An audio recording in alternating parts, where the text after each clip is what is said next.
Today we're going to be taking on a challenge that is obviously based on ISAB's Alphabet series from Bloons Tower Defense 6 and trying it out here in the 5th game. And this is something that has been recommended to me by Ahmed in my Discord server a couple of times now, along with in a more humorous way by the legend as well, so thank you guys for that. And I also just wanted to quickly say, I really am looking forward to seeing what you guys recommend for me in the comment section below. Now, I was going through the maps and only found that 2 of them actually start with the letter A, and ironically in this case, the beginner map Alpine Lake is actually more interesting than the intermediate map Autumn Leaves. You see, Autumn Leaves is just one direct path that carries balloons from the entrance to the exit, whereas Alpine Lake is the only beginner map in the entire game that forces you to defend 2 different paths at once. And I gotta say, these paths aren't particularly that long either. So playing here should actually give more of a challenge if anything, and I don't know why this map isn't intermediate itself,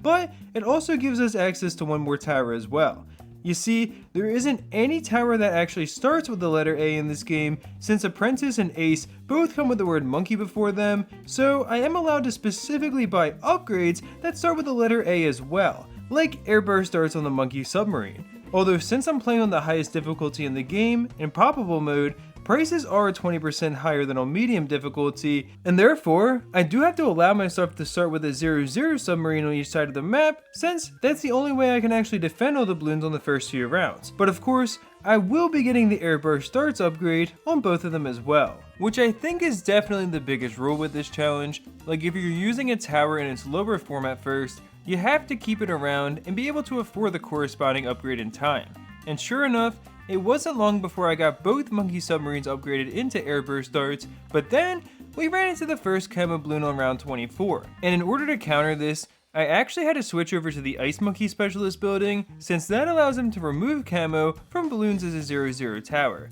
And I figured at this point, it would make sense to get a 2-2 Ice Monkey on each side of the map, since that will actually allow them to also pop lead balloons, which first come out on round 28. And I have to say, I was pretty shocked by how our towers actually managed to clutch up at the end of round 30 as well. And with how much that the Ice Monkeys were struggling against just a few lead balloons, my expectations for them to be able to catch all of the camo yellows on round 33 definitely was shattered as well. So then I tried getting advanced intel in both of my top submarines to see if that would make a difference, and wouldn't you look at that, this tower has an upgrade that starts with the letter A as both of its tier 2 upgrades. And yeah, sure enough, this completely changed the outcome of the game as well, allowing our defense to easily get through. I also made sure to have a submarine at the bottom of each side of the map so that the advanced intel in the top submarines could really be taken advantage of, as this upgrade allows the submarine with it to shoot at balloons within the range of any tower on the map. And thus, I also got a couple more 0-0 subs in the middle of each lake, but on round 37, I ended up losing to all the lead balloons, so I knew it was time to switch over to the Mortar Monkey Specialist building, as this has a perk that gives it targeting options like a normal tower, so it can do its own micro and hopefully help us to catch all the lead balloons here. I also had to make sure I could afford to upgrade it specifically to a Solar Flare, which is the 3rd tier upgrade on the right path, as the Ice Monkeys are now of course losing their ability to pop camo balloons without their specialist building being enabled. And I also had to sell the 0-0 submarines in order to do this, so I'm really hoping that this doesn't make the advanced intel on our 2 subs at the top all that much worse. And actually, this ended up working out pretty well, with the mortar even being able to catch all the camo white balloons at the end of the round, so honestly, I think that the Mortar Monkey is going to be more reliable than most of our other options for both leads and camos, and thus I ended up getting a second 1-3 mortar as well. And of course, I'll be upgrading both of them into 2-4 artillery batteries during this game. And honestly, at this point, things started going pretty well. I started focusing on building more 2-2 submarine monkeys, which was fortifying our defense quite nicely, and this allowed us to easily tear through the first Moab on round 46. I was a bit worried about all the camo pink balloons on round 47, but our mortars had no issue catching them all in time. And soon after that, I upgraded one of my Ice Monkeys into a 2-4 Absolute Zero, which has this super powerful activated ability to slow down all balloons on screen by 50%, and this includes the Moab class balloons as well. So that should be quite powerful moving forward, along with the fact that I also went on to upgrade our other Ice Monkey into a 3-2 Arctic Wind shortly after, which can slow down all non-Moab class balloons within its range and should be quite valuable with the Ice Shard that comes from the 3rd tier of our other Ice Monkey as well. And after that, I focused on getting up more 2-2 submarines in the anticipation of the fact that we were about to be facing the first BFB on round 60. And sure enough, all our submarines had no problem tearing through it. And then on round 62, I used the absolute zero slowdown ability to make sure that all these camo balloons wouldn't escape from our 2 mortars, but as I was expecting,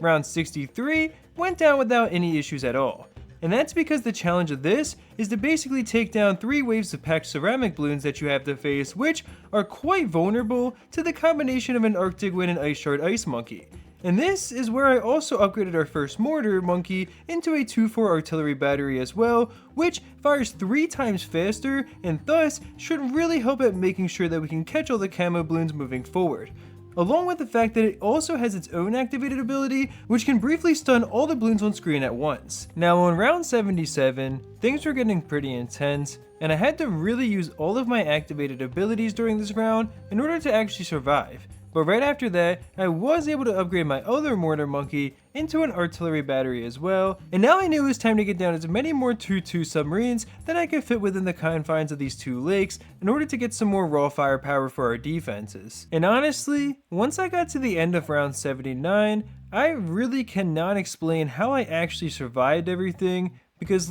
it looked like I should be losing, but it seems as though the ice shards on our ice monkeys really clutched up for us by dealing tons of damage to the Moab class balloons and allowing us to ultimately survive here. And thus, I figured it was time to get some more of them. However, it didn't take too long before I actually got overrun by the 500 camo regrow rainbow balloons on round 82. And the only idea that I really had in mind was to actually switch back to the Ice Monkey Specialist building at this point, since I have a lot of Ice Monkeys on the map anyways, and I also made sure to position both of my Mortar Monkeys in decent spots as well, since they no longer have the ability to follow balloons, but they do still have the ability to remove camo from them. And sure enough, this ended up working out very well to deal with all the camo regrow rainbow balloons. And after that, I figured the best option I really had left was to focus on getting up more Ice Monkeys since the Ice Shards had been so powerful earlier, so I got another Arctic Wind at the bottom of the map along with an Ice Shard Monkey, which I quickly upgraded into an absolute zero.